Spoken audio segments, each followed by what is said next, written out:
Perkenalkan, nama saya Aji Mustafa dari program studi S1 Ilmu Keolahragaan Fakultas Ilmu Kesehatan Universitas Singapura Bangsa Karawang.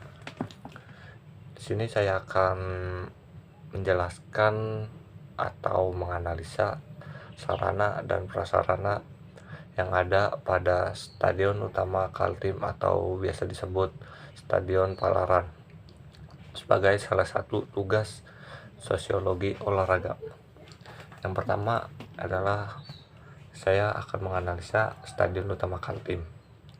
Kemudian latar belakang berdirinya stadion ini. Stadion Utama Kaltim didirikan oleh pemerintah Provinsi Kalimantan Timur untuk menghadapi salah satu event olahraga nasional yang diselenggarakan di Kalimantan Timur tersebut. Dan stadion ini diresmikan atau disahkan oleh Presiden ke-6 yaitu Bapak Susilo Bambang Yudhoyono pada tahun 2008. Kemudian stadion ini memakan biaya sekitar 800 miliar dengan kapasitas penonton yaitu sekitar 67.000 penonton atau bisa dipanggil juga hampir menyaingi kemegahan Stadion Utama Gelora Bung Karno. Kemudian kondisi sarana dan prasarana yang ada pada Stadion Utama Kaltim atau Palaran Stadium yaitu cukup sangat miris karena keterbengkalaiannya dari pemerintah pusat.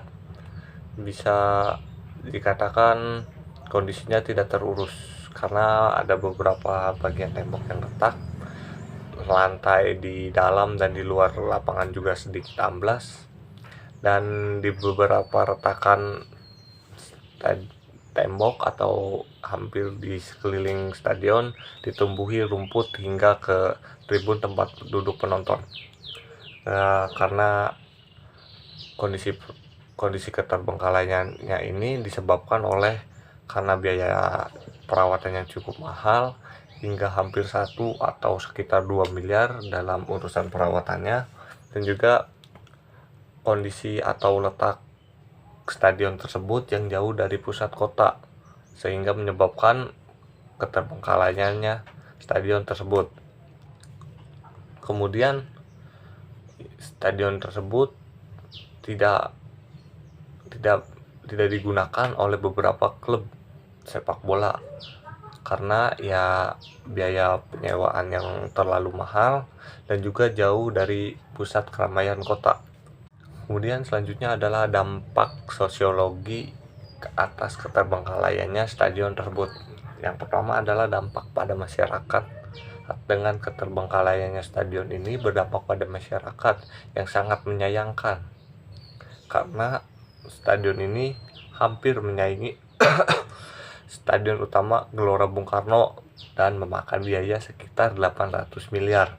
Kemudian selanjutnya dampak ekonomi pada warga sekitar yang ada pada stadion. Dengan keterbengkalaiannya stadion semega ini menimbulkan atau berdampak yang sangat cukup signifikan bagi masyarakat sekitar dalam hal pemasukan ekonomi. Selepas acara PON Kaltim diselenggarakan, mungkin sebagian dari masyarakat ini mengalami penurunan ekonomi karena kekurangannya atau kehilangan keramaian yang ada pada stadion tersebut, sehingga menyebabkan beberapa sektor ekonomi mengalami penurunan. Kemudian selanjutnya adalah faktor atau dampak sosiologi, yaitu dampak kesehatan.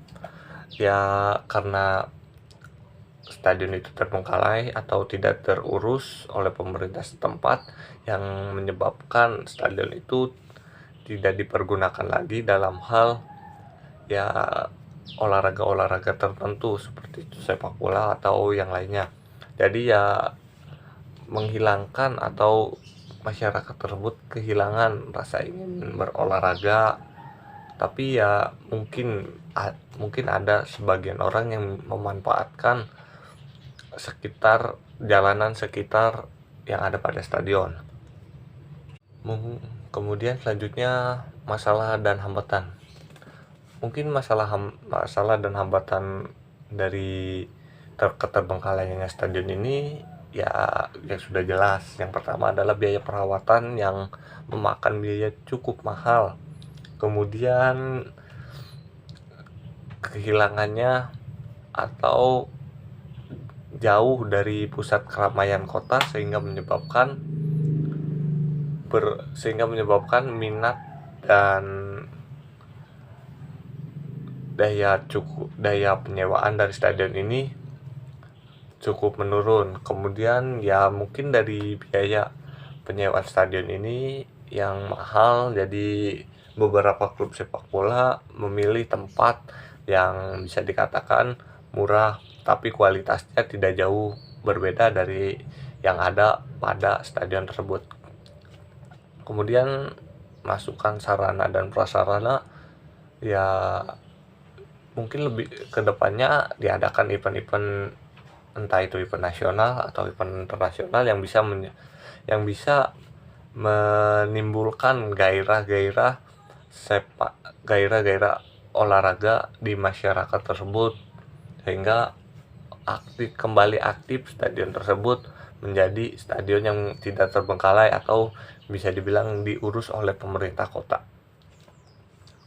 Sekian saja analisa dari saya. Apabila ada kekurangan mohon maaf. Wabillahi taufiq wal hidayah. Wassalamualaikum warahmatullahi wabarakatuh.